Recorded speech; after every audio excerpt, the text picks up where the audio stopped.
I'm Dwayne Brown. Tonight on KPBS Evening Edition, thousands of fire crews on the front lines of a state of emergency in California, and new support from San Diego to take down drones grounding firefighting efforts. And from healthcare to infrastructure, and of course the Charger Stadium, I'm Peggy Pico with California Assembly Speaker Toni Atkins with an update on the legislature's special sessions. Then, a new report from USC researchers finds San Diego's economic growth is linked to improving things for low-income wage earners. An underwater study with a unique challenge. The SeaWorld stars at the heart of the research as questions about their home hit Capitol Hill. KPBS Evening Edition starts right now.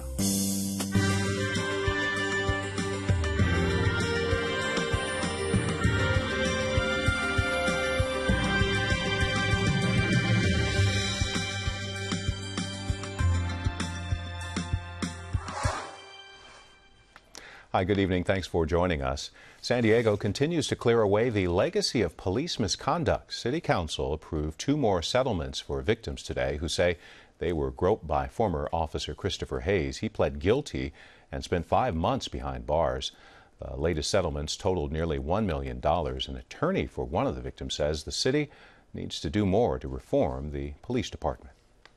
I think what's needed is a new chief from outside the San Diego Police Department that doesn't have buddies in the department, that isn't part of the problem.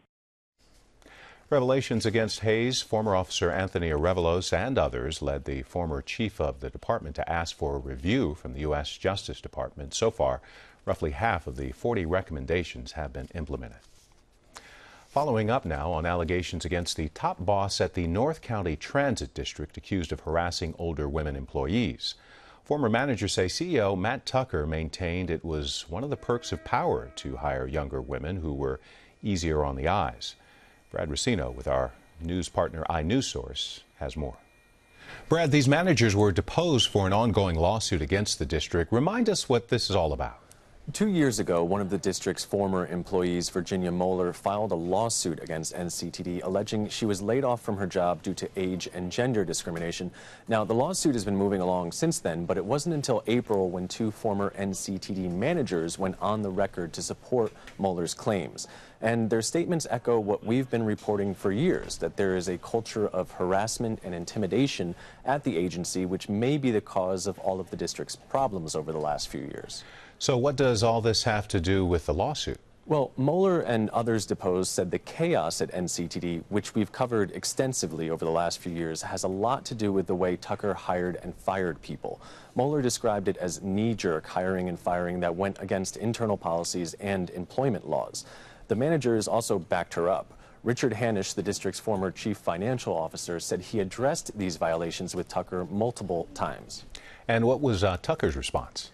According to Hanisch, he said Tucker told him it was unlikely that NCTD's board of directors would ever find out about his actions, and if they did, Tucker would plead ignorance of any of the requirements. Brad, you mentioned there were other women. Who are they and what happened? Well, this is the second lawsuit filed against NCTD alleging age and gender discrimination. The other was filed by the district's former manager of bus operations, Kim Stone, in 2012. NCTD settled with her for $55,000. That same year, the district's chief technology officer, Angela Miller, resigned with a letter alleging harassment and bullying. Now, Hanisch, the former CFO, said in his sworn statement that he witnessed Tucker harass Miller firsthand. The managers also alleged Tucker referred to the district's former policy director as grandma and a used-up has-been. Tucker said he couldn't recall those statements. So has Tucker responded to any of this? We tried to talk to him and the board members about this, but instead we got an email from NCTD's attorney. He pointed us to his motion, which argued the declarations from the disgruntled former employees are, quote, inadmissible and irrelevant, unquote, to the case, and the agency disputes the truth of the stories. NCTD also argued the declarations did not directly concern Moeller, but rather other women at the agency. iNewsSource reporter Brad Racino. President Obama has aides keeping in touch with Governor Brown on the state of emergency in California. Thousands of firefighters are trying to hold their ground against 21 wildfires burning right now.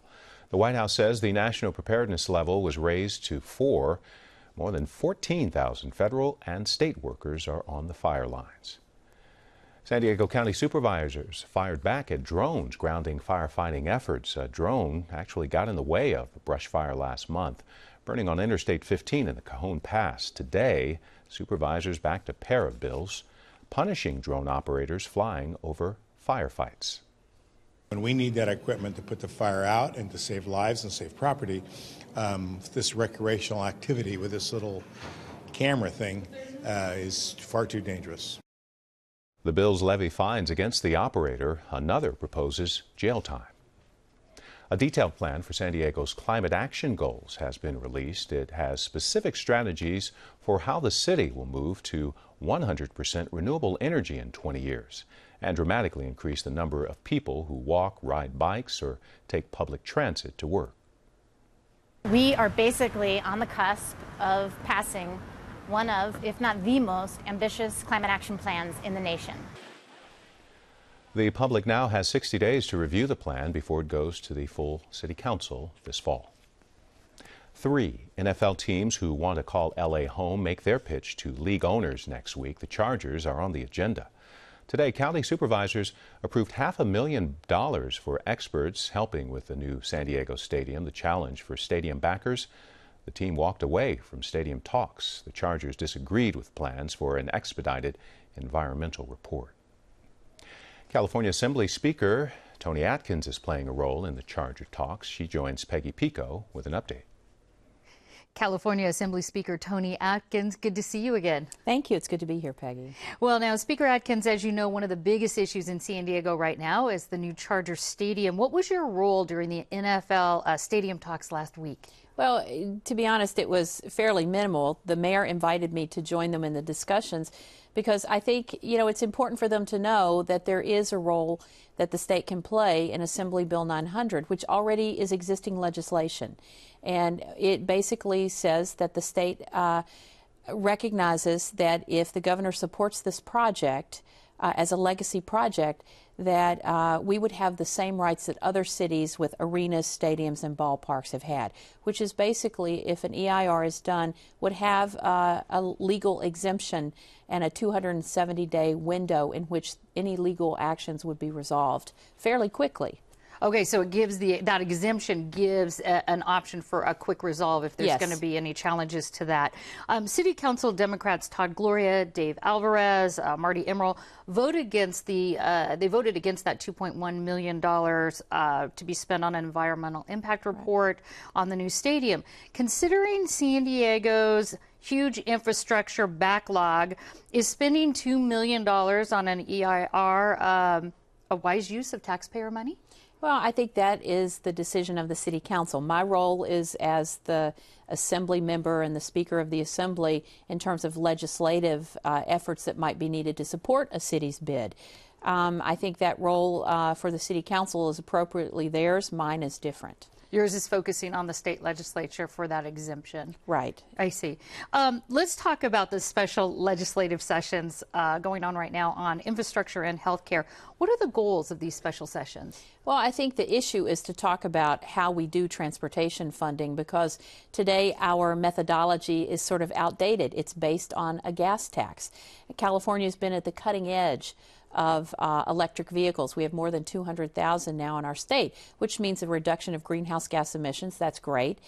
It means lower gas use by consumers. That's great. But it also means that we don't collect those taxes that are part of the gasoline at the pump, which helps us fix our roads. So we're looking at about a $60 billion deficit on road repairs on freeways. Local governments are looking at about a $78 billion deficit. So part of our discussion is going to be, how do we fund these improvements that are so greatly needed? Yeah, and you've been actually a proponent of pushing through a different methodology of actually trying to improve roads and bridges and things like that. Right. I think it's a dialogue that's happening already with our California Transportation Commission, but they're looking at a 3 to 5 year study. We don't have time to wait. Our roads are in disrepair. It costs us $44 billion a year. That's about $2,400 per resident in order to, our roads have caused that kind of congestion. So I think we're looking at a menu of options. This will be a discussion, a bipartisan discussion. It takes 2/3 vote, so we're going to have this discussion and figure out what we will do. There's also discussion about Medi-Cal, which is facing a $1 billion funding gap. What's the discussion there? Well, we are looking, we have in the past used what's called a managed care organization tax, or an MCO tax. That's cost neutral to the plans because of a federal match, but it isn't enough to actually meet the need of raising reimbursement rates on Medi-Cal. So we're going to have to look at other options in addition to the MCO tax, and that is part of the discussion. And that's going to take a bipartisan effort as well, because if we levy any type of fee, that's a 2/3 vote. So you can see, in terms of the discussions we have to have, it's going to be a very busy last month in the legislature. Some might call those fees taxes. What's the political atmosphere like in Sacramento today in talking from both parties about either these fees or taxes? Well, I think there is a willingness to have the discussion, but I think there is a different approach from each, whether it's the Republicans or Democrats. Transportation has typically been a bipartisan effort and approach, and we have transportation advocates, business groups up and down the state who are saying we need to do this. So I think they're going to push us to actually have the dialogue discussion we need and figure out what that menu of options will be. All right, I have to end on this. So far, no prominent Democrats have announced a run against Mayor Kevin Faulconer in next year's election. Are you going to run for San Diego mayor in 2016? Well, I think it's pretty clear that my focus is Sacramento and supporting San Diego in Sacramento. You know, I'm the first speaker from San Diego. I'm mindful of how that has helped us in San Diego. And I think the best way that I can continue to represent San Diego is to focus on that job, get the work done that we need to get done. And that's going to take us through the end of the year. All right. California Assembly Speaker Toni Atkins, thank you. Thank you.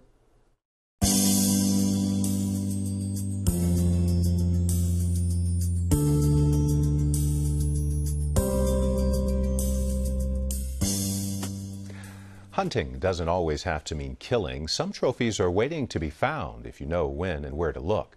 Foraging for antlers, perfectly legal. EarthFix reporter Courtney Flatt explains how some poachers are still breaking the rules. It's mid-morning in the backcountry of Central Oregon. I can see it. Where? What? You tell me when you see it. You guys Troy Capps and his family are on a mission. You got it. They're searching for antlers. It's just excitement, I guess, of being out there and you know, walking around, and when you find one, realizing that you're standing right there at the moment that deer dropped its antlers. It's pretty exciting to know, you know, it was right here, and I found it. Well, that's what we're looking for right there. Deer and elk naturally shed their antlers every year. It's kind of like when a child loses a baby tooth. 3 point. Call Teresa. You gotta tell her. Found one. The sport of searching for them is called shed hunting. But not everyone is as ethical as the Capps family. Hunting for antlers can seem like a harmless, fun game. But there's an ugly side. Shed hunting is illegal when people trespass onto private property or protected areas. When nobody's watching, some people will chase elk on foot or with ATVs. The stress of being chased can make elk shed their antlers prematurely. It can also spark a stampede, and stampeding elk can wind up sick, injured, or dead. This kind of activity prompted Capps to help start Oregon Shed Hunters. The group promotes ethical shed hunting. No cutting fences, no destroying habitat, no harassing animals to get them to drop their antlers faster. Official Oregon Shed Hunter. I guess I am. Inductee. That's not bad, huh? That is really good. To be out there, especially with an ATV, trying to chase a deer around until it drops, or even being out there, you know, running them around, that's just not healthy for them, and it's not healthy for the sport. You've probably seen antlers used as art or to build furniture. Hunters can sell antlers for up to $35 a pound. A prized set of antlers from a trophy elk can bring in thousands. You know, the commercial market on these is people like to just have them around. Some people do. Wildlife Enforcement Officer Richard Mann is on the watch for illegal shed hunting in central Washington. He says it's especially cruel. Illegal shed hunters chase elk when the animals are at their most vulnerable. They're in poor body condition, not a lot of fat left, so if they're made to run, they're stressed. It puts them in a condition where they may not fall dead when you're looking at them right there, but up to a day or so after that stress has occurred, it has an impact on them, and we lose elk. They die because of it. If caught in a closed wintering area, illegal shed hunters get a trespassing ticket. Citations can be as steep as $1,000, but they're usually lower than that. I view it as it's almost theft. It's theft of either an opportunity, theft of the actual resources, and that all affects all of our citizens who enjoy it, like to have an opportunity to find just one antler. It is legal to search for antlers all year, as long as the place you're looking isn't closed to protect animals. Come on, go on. Let's go for a walk. One Northwest group is working to protect elk on their wintering grounds. Kyle Winton is the co-founder of Eyes in the Woods. Taking a camera that was a problem camera out in the field, and I'm testing it to see if it still continues to fail. The group hides cameras in closed areas. They've caught people with ATVs, people with dogs, and people on foot. Our hopes is that we can be the deterrent out there more than we are, you did it, pointing fingers. So now this one should start downloading. Winton says illegal hunters stockpile antlers they've collected all winter. Then they carry the antlers out once the gates open. It's amazing how they can find that many in a short time. But how can you question them, because how can you prove it? So by us being there, hopefully we can catch them going into those caches. It's dawn on May 1st. This is the opening day of shed hunting in Oak Creek Wildlife Area outside Yakima. These hunters are playing by the rules. They've waited all winter. Some camped out all night to be among the first to enter.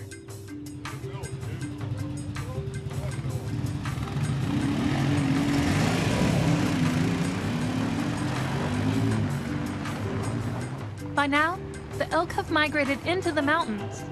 They're safely away from the ruckus. Courtney Flatt of EarthFix, an environmental reporting project made possible by the Corporation for Public Broadcasting. Tens of thousands of California inmates regained the right to vote today. A new settlement between the state and the ACLU changes the interpretation of a realignment plan for state prisons. A 2011 decision found inmates released on community supervision could be considered on parole, which would make them ineligible to vote. Today's action reverses the decision just in time to coincide with the 50th anniversary of the Voting Rights Act. Take back the park. That's the goal of Night Out in City Heights this evening, where up to 500 men, women, and children are promoting neighborhood safety. Terralta Park used to be known as a crime haven for drugs and prostitution. Kids used to walk around it because they were afraid to go through it, but National Night Out has encouraged more activities in the park. Organizer Maritza Maximo tells us what she likes most about the third annual event. Actually, it's seeing the kids having a lot of fun. You know, we provide jumpers and a rock wall, messaging, we have an art campaign, and a community march.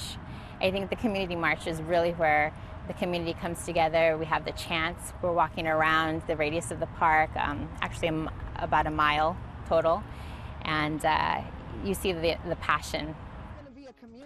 It's also a chance to repair broken relations with police officers, bringing neighbors and police together in a non-confrontational environment. The community march starts at 7 tonight at 40th Street and Orange Avenue in City Heights. A new report says San Diego's economic growth and stability hinges on equality in low-income and minority communities. Peggy Pico talks with one of the people behind the study. The report, linking innovation with inclusion, demography, equality, and the future of San Diego, suggests economic prosperity requires closing racial, geographic, and income gaps in our county. Here with highlights of the study are my guest, Kira Green, Research and Policy Analyst for the Center on Policy Initiatives, and Bruce Resnick, Executive Director of the San Diego Housing Federation. And Kira, this report makes a link between social equity in San Diego and the region's future economic prosperity. What does one have to do with the other? That's a great question. I mean, the real link here is that today's young people are tomorrow's workers, are the people who are going to make us a prosperous environment moving forward. And so we are seeing in the region that the families that are raising those children are falling behind in terms of the economic investment in their communities and in terms of the pay and conditions in their jobs. And so if we want to have a prosperous future, we need to change that dynamic so that we're investing in those families, and that's to the benefit of all San Diegans to do that. And Bruce, both the Housing Federation and CPI actually worked with the USC researchers on this report from an affordable housing perspective. Now, what are your biggest takeaways from it? Sure. Well, I think one thing the report does that's great is just sort of connects all the dots. But a lot of the recommendations are around the linking people in place, really focus on the cost of housing. And in San Diego, we know the issue. The average person knows whether they're paying rent or mortgage, too much of their paycheck is going into their housing. So in San Diego, about half the population is paying more than a third of their take-home pay on housing. That puts them at the category of cost burden. And it really takes away money from healthcare, healthy foods, education, all these other things they need to be investing in. And maybe even a more scary statistic, about a third of families in San Diego pay more than half of their take-home pay in rent or mortgage. And that really puts them at risk of falling into homelessness or really not being able to afford, basic necessities of their life. And of course, those numbers are much higher when you're talking about lower income populations in the region. Sure, and it also means that they're not putting back into the community as far as being able to pay for anything else back in the community, any other incidentals. Now, Kira, the report talks about the 8 freeway as a dividing line here in San Diego. Nothing new here, right? We've heard this before between good housing and not so good housing, jobs, not so good jobs, education. So how does the report demonstrate why this division is important to consider when moving forward? I think what the report does really well is describe the fact that those communities south of the 8 and in other parts of the region are where our young families are located. They're our new demographic, and they are places where, when we look at the kinds of jobs that exist there for those families, they're often in our fastest growing industries like hotels and retail work, but those are also industries that pay some of the lowest wages. And that whole issue then becomes, how do those communities invest in themselves and their retirement and their children's education in ways that move us forward in the future? And we want that, for all of us want that, because I want, when I'm older and retiring in this community, I want to know that there are people who can fill the kind of jobs that are important in this new economy. And today we have to invest in those families so that they can make those investments in themselves. And speaking of investments, Bruce, the report actually calls for mixed income communities, saying that this is rather important. Tell us more about that. Sure, it's an excellent point. And one of the other great things about this report is that it does actually have a solution-based take, which I think is very important, not just a problem statement. So it talks about investing in affordable homes, something that we've been working on. There's a great legislative package going on right now that would bring $1 billion statewide into affordable homes, make up for the loss of redevelopment, protecting against gentrification. That's really important. And then this focus on mixed income communities. And you can do that a couple ways. One is affordable housing can actually be anchors in lower income communities. So we see that in some places in Southeast San Diego or City Heights, where you invest heavily in these really high-end affordable housing units that also can attract business and can really make these sort of centerpieces of revitalizing these communities. But at the same time, we also want to go in other communities. We don't want to just concentrate all the lower income workers. We want to put housing in, more well-to-do communities. And we're seeing that in San Diego. And one of the important policies there is inclusionary, which is whenever you develop, you have to set aside a certain amount of that development for affordable units. And again, one of the reasons we think that's really important, there's 10 of the 18 cities in San Diego that have those kind of ordinances, is that it does promote that kind of mixed income community, which means that lower income folks have access to good schools and kind of basic services, but that kind of interaction, it really is critical. We don't want these sort of very divided, secluded communities. We want integrated communities in the region. All right, we have to leave it there. Bruce Resnick and Kira Green, thank you so much. Thank you very much. I'm Gwen Eiffel. On the next News Hour, we report from Hungary on the wave of migrants fleeing war and poverty in the Middle East and Africa for a better life in Europe. That's Tuesday on the PBS News Hour. Try getting an EKG from a killer whale. Researchers figured out how at SeaWorld. KPBS reporter Matt Bowler says the innovative technique may help large mammals in the wild. Like many 50-year-olds, Corky's doctors want to listen to her heart. But on an 8,000-pound orca, it can be a unique challenge. The EKG electrodes are placed above and below the heart on the chest. Researchers from the Scripps Institution of Oceanography would eventually like to take the techniques developed for this study and use it to learn about the health of large ocean mammals in the wild. Lots of studies are looking at the response of these animals to ship noise, traffic. Just last week, federal lawmakers asked President Obama to update 20-year-old rules on captive marine mammal treatment. And the California Coastal Commission postponed a vote on whether or not SeaWorld should be permitted to build a larger orca tank. Pangana says using orcas in captivity for this research is necessary. We're studying orcas because they are the largest available animal in captivity, and eventually we want to try to develop a recorder that will record the EKG in the large whales. Pangana says this isn't the first time the Scripps Institution of Oceanography studied captive ocean mammals at SeaWorld. He remembers doing an EKG on JJ the gray whale more than 17 years ago. Matt Bowler, KPBS News. Feeling like summer in San Diego, morning overcast and sunshine along the coast with highs in the 70s and 80s. Warmer in the Inland Valley. A mix of sun and clouds expected in the mountain areas with 80s there. And pack your sunscreen for the desert. We're looking at a high of 114 degrees tomorrow. You can find tonight's stories on our website, kpbs.org/evening edition. Thanks for joining us. You have a great night.